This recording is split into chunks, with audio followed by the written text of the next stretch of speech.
continuing then with Serbien A Sterbien here, and before I move into the Austro-Hungarian part of game turn 0, just a quick correction that I've caught here in this combat.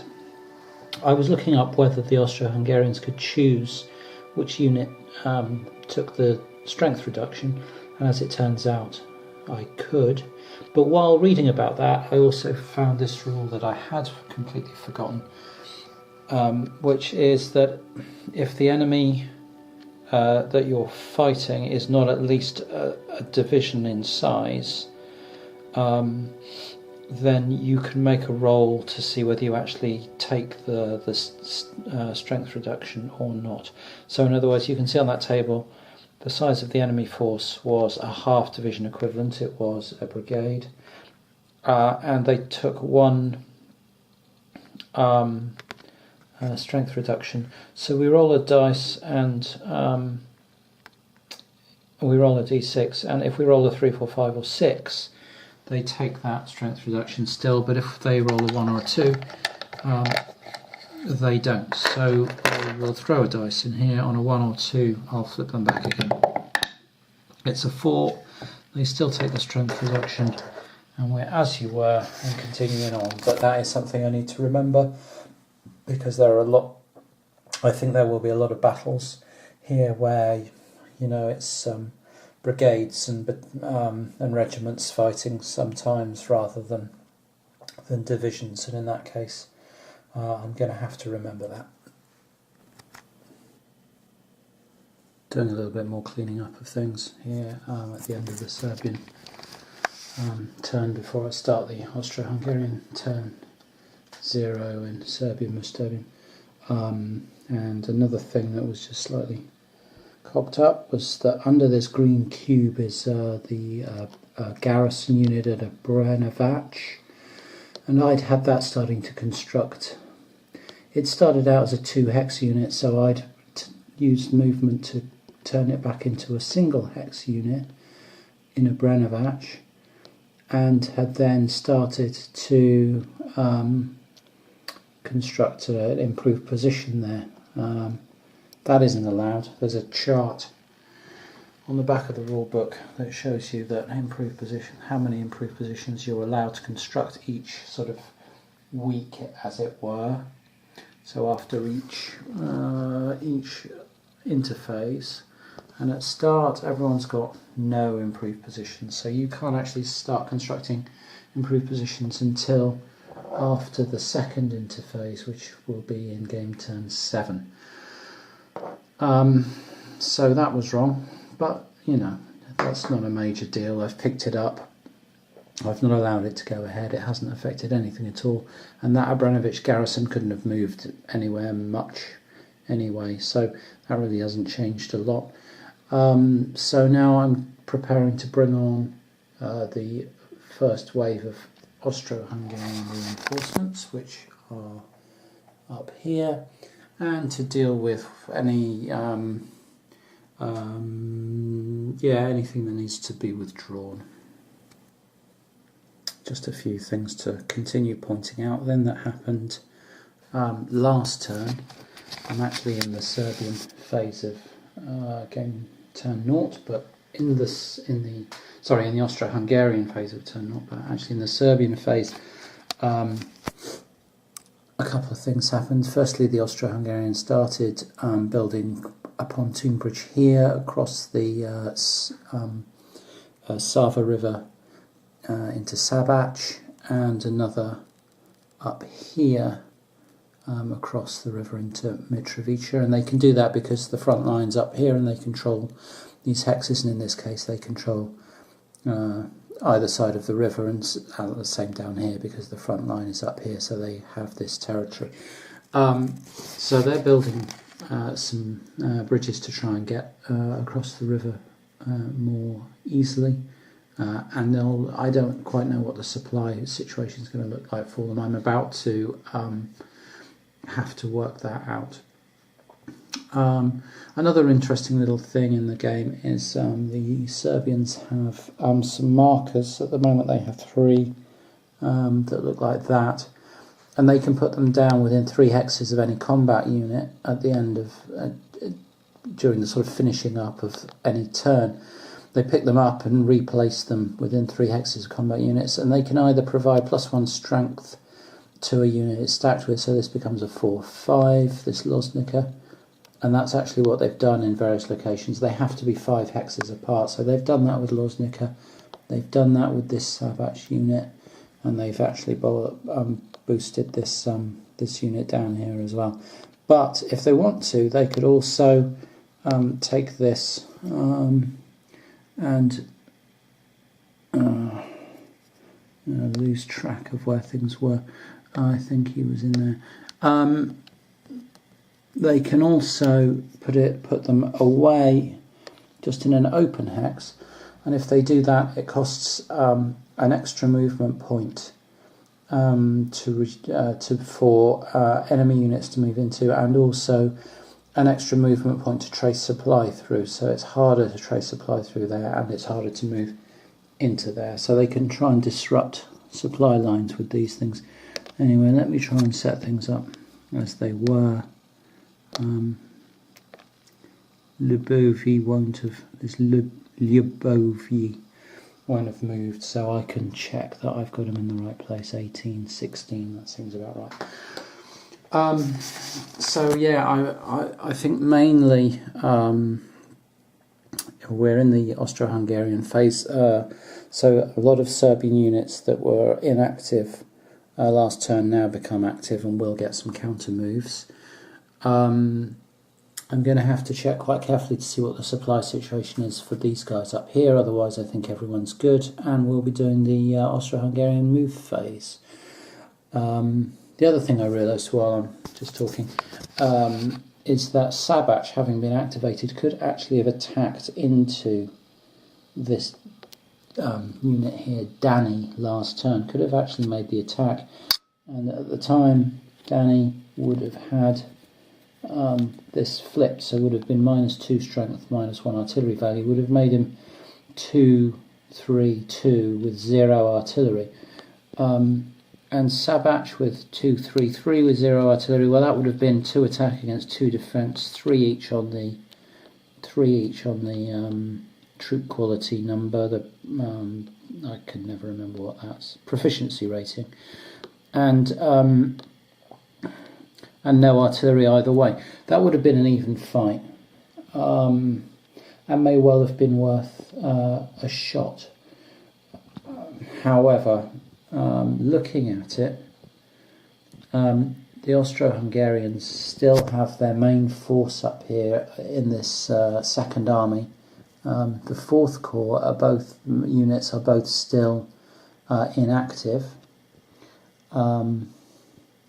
and that's inactive as well. So most of the Corps is inactive. So these are actually in quite a tenuous situation at the moment, and the Serbians have got a very big and powerful infantry division here, ready to move up and try and cause trouble. So, yeah, potential for some more action there, and obviously over in this area, the Austro-Hungarians probably looking to exploit the weakness of these defensive units and trying to get across the Drina and establish a foothold in this sort of flat ground over here where it's not too expensive to move. So the Austro-Hungarians have moved. They've reinforced Sabach, and they've got a naval squadron providing artillery support from the other side of the river. They've made further incursions across the river here just to establish a bridgehead where the pontoon bridge is being built. No movement around Beograd, mainly because they didn't want to go releasing Serbian units, especially this Serbian Dunav division here. So they left that alone. And partly because, yeah, so if they move aggressively towards Beograd, then they're going to have these markers on them over here at a point where the the Serbians are about to get a double move with the counter move phase and then their own move phase next turn, so they left that. Attack wise, down here we've got some prepared attacks, and what these are, you can spend your movement points to put prepared attack markers down. If everything attacking is a prepared attack, you get a column shift in your favour on the combat table. If not, in addition to that, basically a prepared attack marker acts as a sort of pin. So it prevents the thing you're attacking from running away, using the counter move phase to move. So Liesnica here, which is a very weak regiment, is about to be overrun by these two divisions from the 8th Corps, the 9th and 21st Divisions. Now, depending on how it looks, we could just use either one division to attack into here, and then that would benefit from a column shift from the prepared attack marker, or we could use both if that looks like a better bet. Down here we've got Loznica heavily outnumbered and surrounded. Looks like everything will go in, so again we won't benefit from the right shift from the prepared attack, but the fact that there is a prepared attack marker stops the Loznica brigade from simply withdrawing out of that situation. So there could be some casualties over here as this 5th Army presses forward. I'm using number counters from the Great Battles of History series to mark up how many attacks the armies have made against their mandated number of attacks before they can abandon their strategic plans. So the 5th Army here has made one of its mandated attacks. This will be 2 more because we'll probably announce both these as being intense. And they have to make 5 before they can give up their attempts to take this hex with the red cube on it at the cost of it would be 15 VPs right now, but and down here the 6th Army have made none of their mandated attacks. They don't have a counter yet, so they've still got 4 to make before they can abandon any attempt to give up to take this city down here. So yeah, we've got cubes from Silverton, markers from Great Battles of History. These are from Great Battles of Alexander. I have no idea why they didn't throw in a couple of counters to mark up mandated attacks that we could have just tracked on this resources chart here. I mean, there's loads of shit in here for all kinds of stuff that I don't need. Whole piles of counters for alt history scenario and stuff, and yet no mandated attack counters that I could see. No, primary, secondary objective markers. No useful things like that. Again, things like that. It sounds like I'm being picky, but when a game starts to get on you, when a game's got on your tits, then you just start finding faults with it, don't you? And I've kind of been in that place with this game. I am actually enjoying the sort of. It looks like it's going to be quite a slow, methodical kind of game. I think the reason it's 40 turns, I get the feeling the reason it's 40 turns is because you're making quite slow progress, like through these mountains. It's very hard to move, it's very hard to keep yourself in supply. As we saw over here, attacking across this river into Loznica, the attack was repulsed with casualties on the Austro-Hungarian side, so I think the combat isn't necessarily decisive. There was a bit of ELR loss for Loznica and a bit of, it looks like it's, as I said before, I think quite attritional. But there are just these things that have wound me up about this game, and I'm hoping to get through those to the point where I'm just enjoying playing. And I have to say, I've enjoyed the Austro-Hungarian turn reasonably well, but I'm still grappling with these silly little logistical problems of how to actually keep track of things that the game ought to provide you with the means to do. So I've done the counter moves by the Serbians and Montenegrins. They've moved up here in the mountains to prevent a move into these higher mountains by 2GB. The reason for that is twofold. Firstly, because there's a penalty for attacking up these contour lines in mountains, so here they are better defended than if they were here and let the Austro-Hungarians advance on them. So that's the first reason, and the second reason is that they make it very, very costly now in terms of movement points to move into either of these hexes, because there's +2 from the zones of control. Well, actually it would be, I think, moving from zone of control to zone of control is +6, so it's now very hard to come up this road and get into these hexes. And they've got this guy's moved out of here, and the reason for that is, and I've not explained any sort of supply rules in this game, but essentially in high mountains, which is this is impassable terrain, in high mountains, which is this dark brown, you can supply into a hex of high mountains and then your supply has to stop. In low mountains you can supply into one hex of low mountains and into a second hex of low mountains, and then your supply has to stop. So you can supply through one into a second.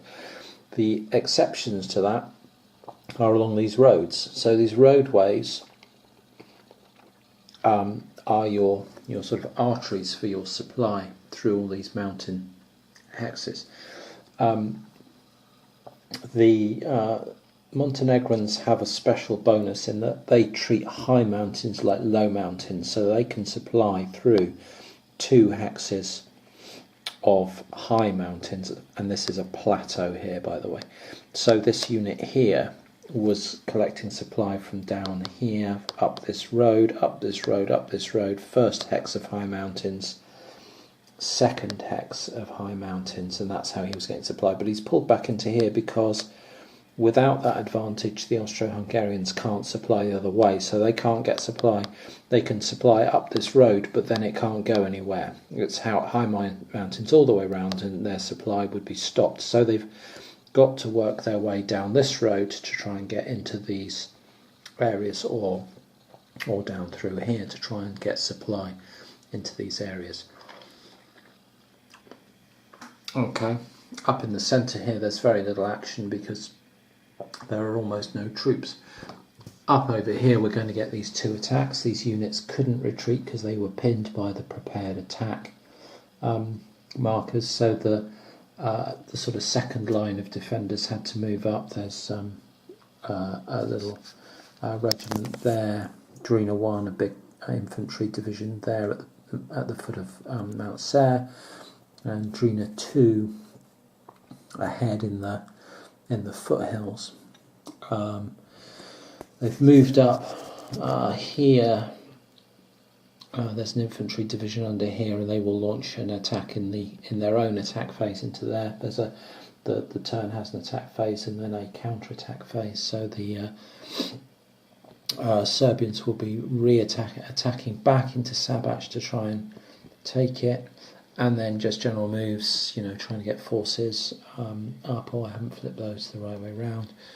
I was turning them sideways to notify me that they'd moved, and so on. Something else I've noticed, and perhaps I was slightly unfair in some of my grumbling, but anyway, there are some ways, and again, not necessarily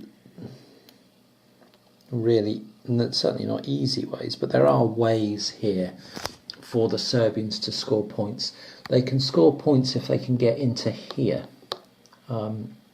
This city here, I can't quite read the name on the camera there, but Sterbien or something, and that would just mean getting across the river somewhere, maybe exploiting one of these yellow arrows which make it a bit easier to get across. They can get points for that, They can also get points down here. If we come to this hex here now, this is being held by the First Division, but Visegrad there is worth 10 points for them. And so there may be opportunities because they've got an infantry division of their own in here again, which I haven't swung back round to indicate the end of the movement turn. Right, so yeah, if they could get these 2 hexes and fight their way into this Visegrad place, then that would be worth 10 points as well. So it may be, as I suspect, that is to stop the 6th Army from sort of stripping the area of forces, a bit like this Sarajevo thing, 15 points there. But this looks like it has potential, as if later in the game there's a lot of infantry up here. You see there's very few Austro-Hungarian forces up here right now, and you've got 2 big powerful infantry divisions there, and you've got another one waiting to be, you know, released here, and a little brigade there, and you know there's more force around here, and I know it's possible that the Serbians can turn this into some very local advantage. I don't want to come across the river with the Serbians into this area, even though it's much easier to do so. I mean, we could come across here, we could have done next turn and build a pontoon bridge, for example, but then that leaves us with the problem of this river, which is, going to be equally difficult. So we'd rather be looking into this area, and so we'll have to see what forces are around that we can use to get into some of these hexes and perhaps put some pressure on this this area of the board, which may pay dividends later, who knows. So 2 Austro-Hungarian attacks to resolve then here.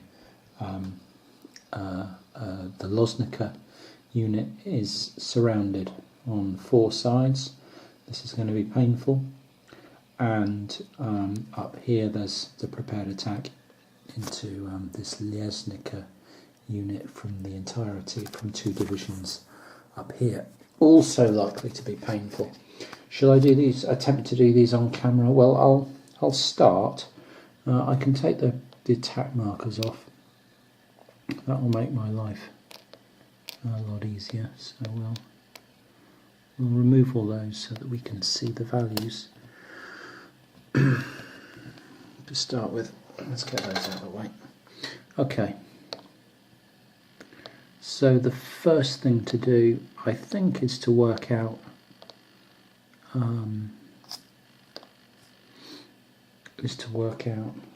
supply.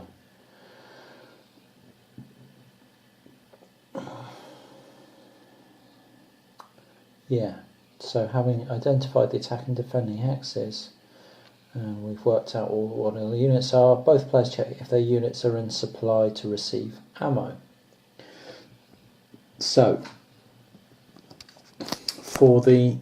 this is easy for Loznica. Loznica is out of supply.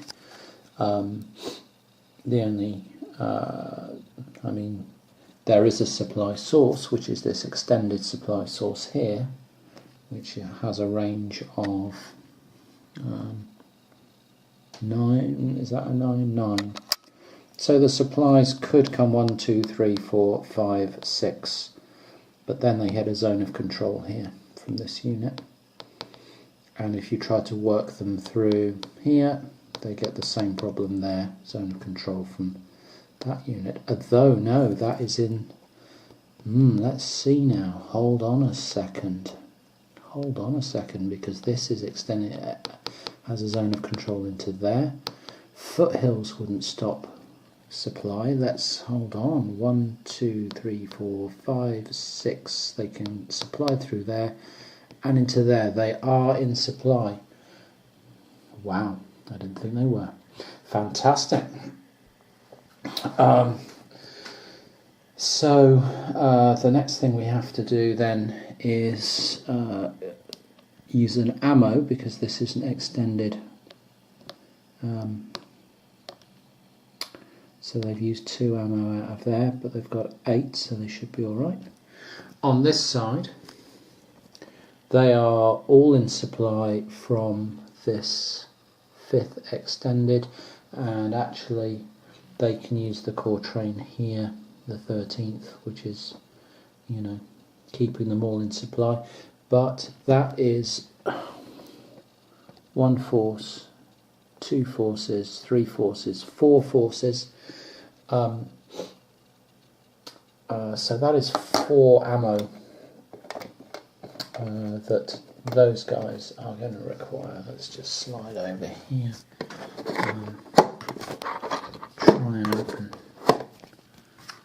Try and open the case one-handed.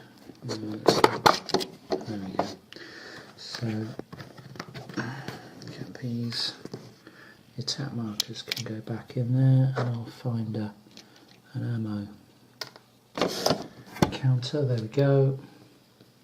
So 4 ammo used going in there. That's half their ammo on this extended supply line going into this attack. So, okay. Combat resolution. Each player calculates his total combat strength. Okay, so here goes. This unit up here is attacking out of bottom land with river. So his attacking strength is -2. That's an 11. This guy is not, but is attacking across a major river. That is -2, so he is providing 2. So that's 11 plus 2 is 13.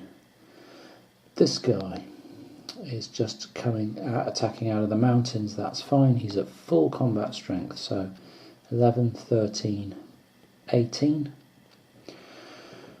And this fella here also full strength, except he's at -3 because of a detachment, so 30 -3, 27. 27 is their combat factors. Okay. Now this does count as a flank attack because they've got zones of control into 5 of the 6 hexes around the enemy unit, so this unit is flanked. They'll get a shift right, in fact 2 shifts right for that. So they had 27 combat strength. This guy has got 4. He's got one of these +1s on him. That's 5.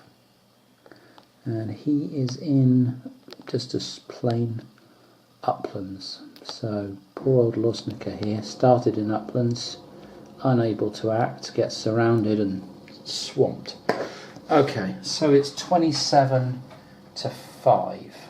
That is 5.4 to 1.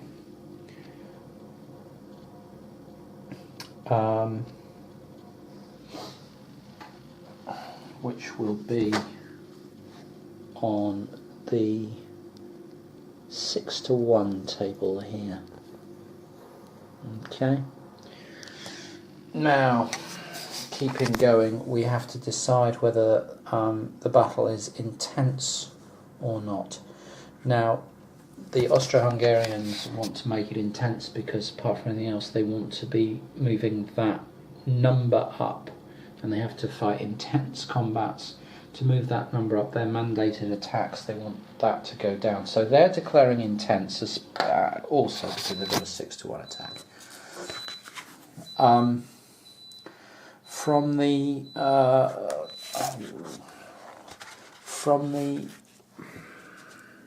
Serbian point of view, what makes sense for them? What makes sense for them? Loznica, you can see here, has already taken -1 combat effectiveness, so it's down to 9 in terms of combat effectiveness.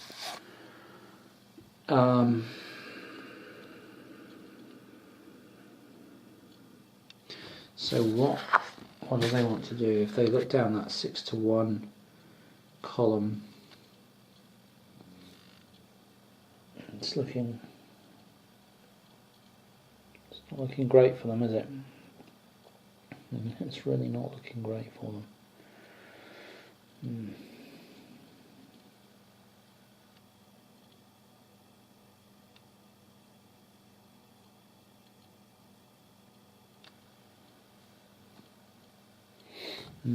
Okay, so if they declared intense and it was high intensity, what would that mean? That would mean the defender retreats on black results only.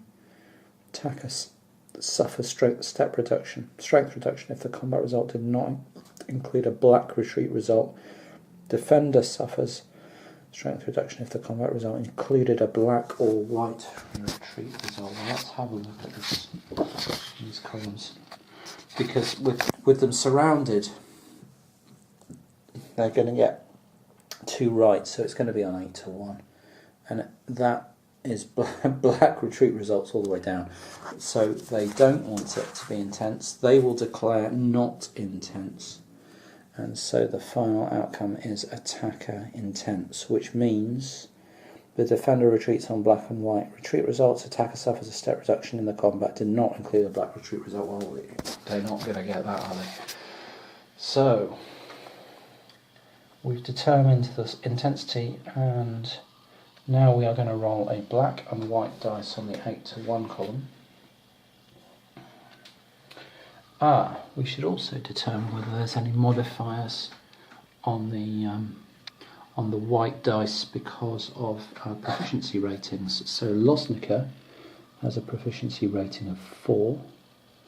The attackers have got 3, 3, 3 and 3. So there's a +1 on the white dice because of the proficiency rating. So what have we got? We've got 2 + 1 is 3 and a 3 on the black dice. Over here on the combat table, 8 to 1, 3, 3. You can see that there. -1, E +2, 2. Great.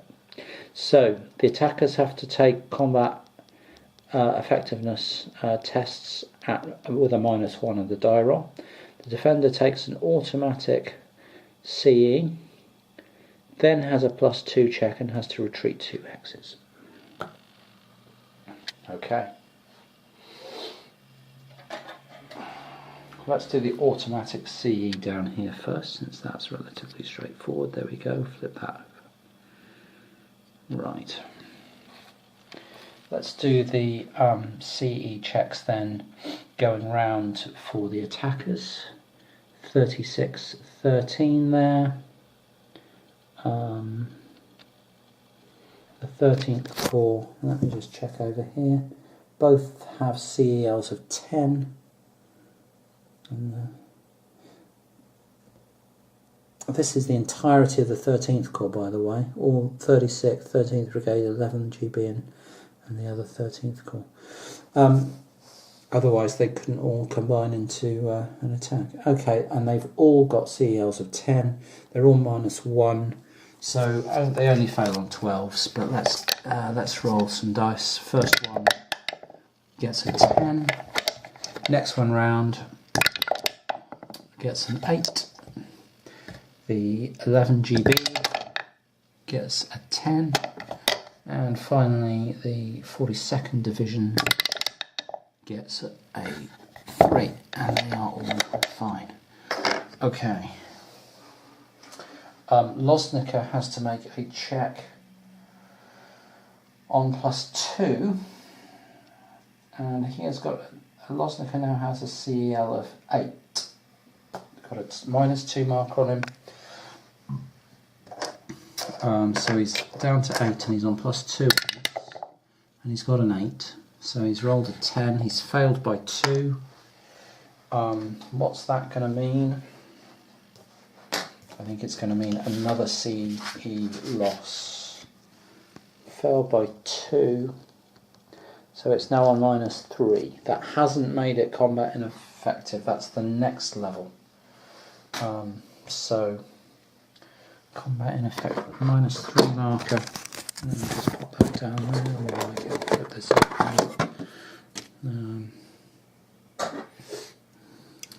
-3 marker there. Fantastic. So Loznica now at -3. And what was the final part of the result? It was a retreat of 2. So we had, as you can see in there, -1, E plus 2, 2. The 2 in the black circle is retreat 2 hexes and suffer a strength reduction.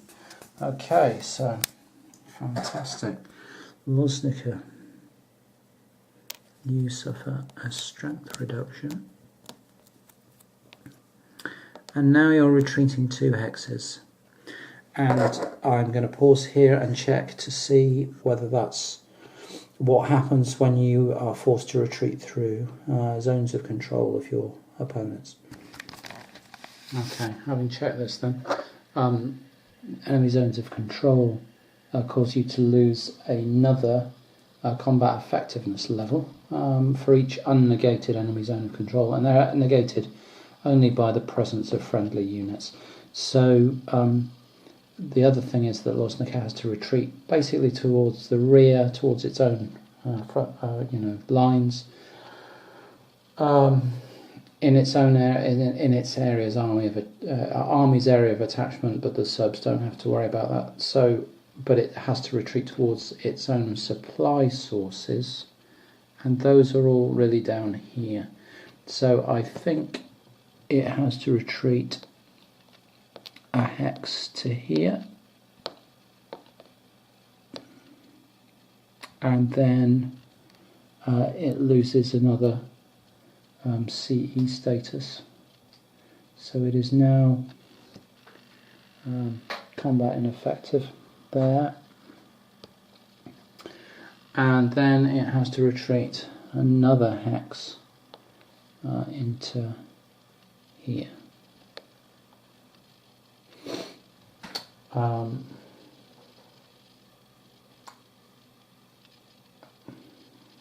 Now there presumably is an advance after combat. I wonder whether that marker, that Komitaji, is that Komitaji marker, having been placed in a hex with a unit, but now being in a hex without one, flips over. I'll see if I can find out.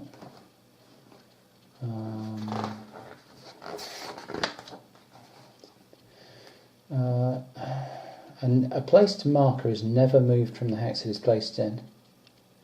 The marker's effect depends upon other Serb units. If a Serb unit is in the hex with the marker enhances the unit's combat strength. If no Serb unit is present, the marker causes harassment.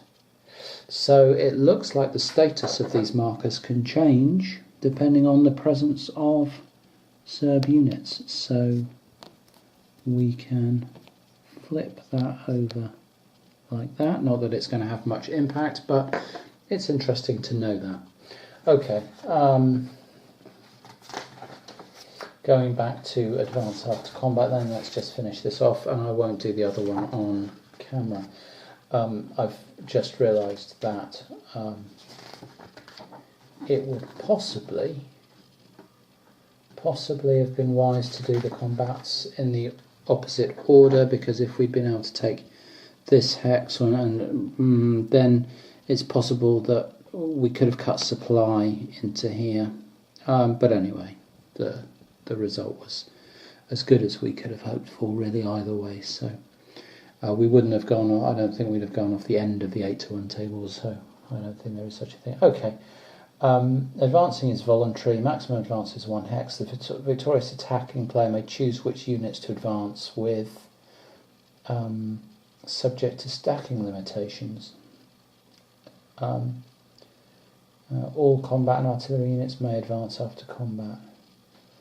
Okay, so they are going to choose what advances after combat here, and I think 11 GB is going to advance after combat into here.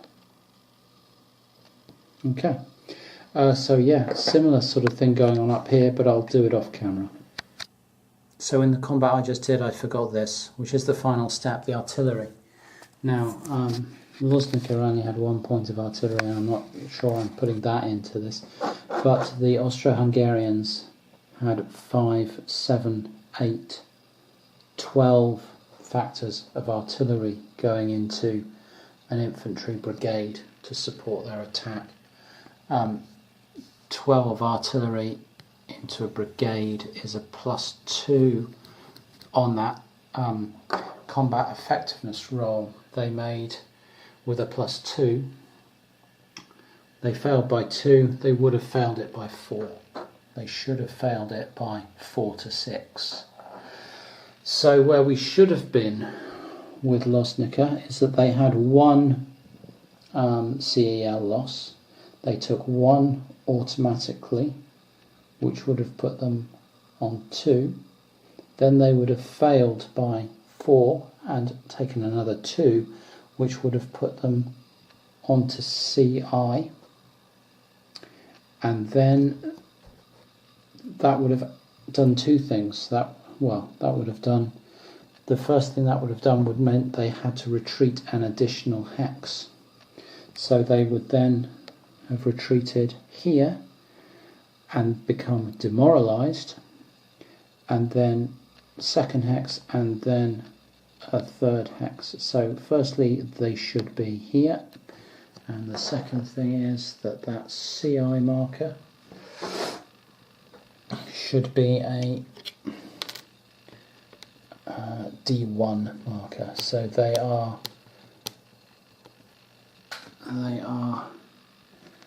demoralized as a result of that attack.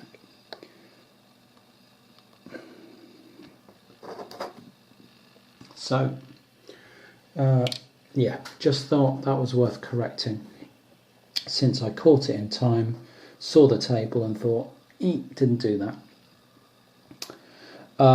Up here, I've just done the calculations actually, and it's a 7-to-1 attack, but because both of these units are attacking across the river, that's 1 left, and they're both attacking up elevations, because this is in rough and these are in bottomlands, so that's 1 left, and they're attacking on the 4-to-1, no modifiers on the dice roll, but a huge modifier on the artillery, from artillery coming at the end. So, and I might as well roll this here.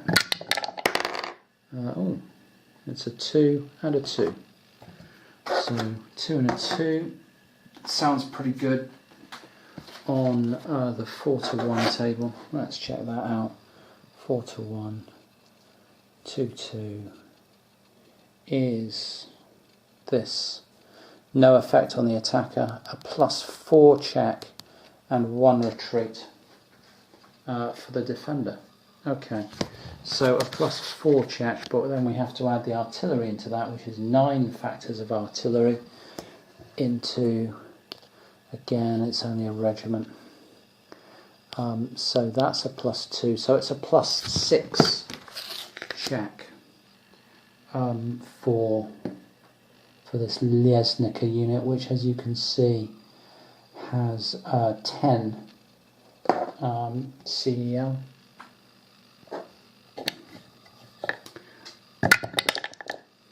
And it's rolled a 4, and it's made a +6 check.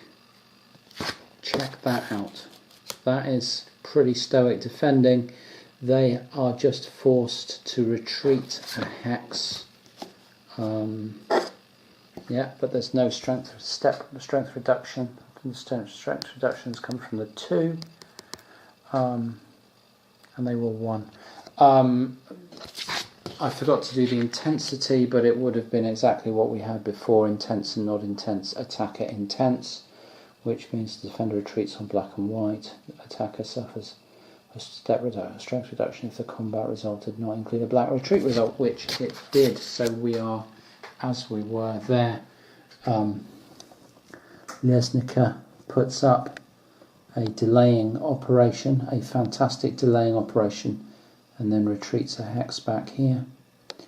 And this 8th Corps unit advances across the river here.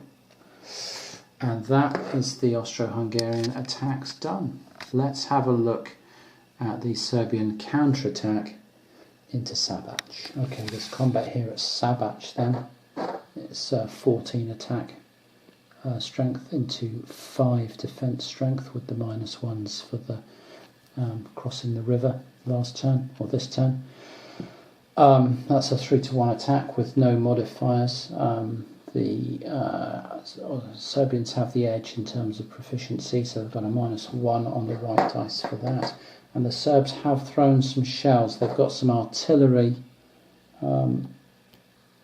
in here. They've got 2 points of artillery, which they've decided is worth throwing in because on this table the 3/4 division equivalents of the enemy with 2 factors of artillery will mean their outcome isn't modified, instead of receiving favourable modifiers of +2, so or of -1. So they've decided to do that because they really do want to take Sabac if at all possible. So here goes. They've got a -1 on the white dice, and they've got a 0-5. So they're on the 3-to-1 table with a 0-5 is a nothing +3. Nothing +3 is the result of that. Okay, so the battle was intense, and the attacker suffers a strength reduction if the combat result did not include a black retreat, which it did not. So, unfortunately, it looks like this Sabac unit is going to get flipped and take a strength reduction. And now there's Austro-Hungarian force, and it rolls as a force, I believe. It's making a CEL on +3 with no modifier for the artillery. So here we go. And it's got an 11 with a +3 is a 14. Wow. Danny has a CE of 9, and the detachment in there from the 29th Division has a CE of 10. I assume we're using the 10. I need to check. Okay, back after some rules reading. The CEL, the combat effectiveness of a force, is which has a formation in it, is equal to the CE combat effectiveness level of the formation. In other words, formation plus asset uses the CE of the formation. It isn't stated as nice and clearly like that in the rules. Of course it isn't. It's sort of obliquely hinted at in the rules, and you're left to read them for 45 minutes and scratch your head. Still, here we have the Danny unit. It has a combat effectiveness of 10 with a -1 that it earned for crossing the river with a forced march and failing the check, so it's down to 9. We've rolled an 11 with a +3, that's 14, -9 means it's failed by 5. A failure by 5 inflicts a 2E result. 2E or not 2E, ho ho ho. That means that this -1 CE will now be a -3 CE, if I can find one of those. There we go. So -3 combat effectiveness from Danny, but no retreats required. Had that result made it combat ineffective, then they would also have had to retreat a hex, and that would have given the Serbians control of Sabac and undone this attempt to construct a pontoon bridge, which is obviously what the Serbs were trying to achieve. But unfortunately for them, they just took some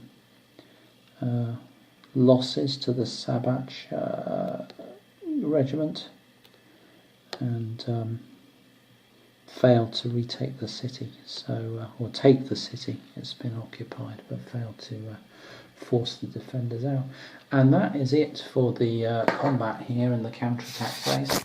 I think I'm just going to have some finishing up to do. Cavalry retirement, river step, both players place or flip over pontoon bridges, blah blah blah blah blah. Yeah, I'm going to have some administrative tasks to do, but that's going to be it, and I'm going to wrap it up for this set of videos and stitch them all together with some of the swearing cut out.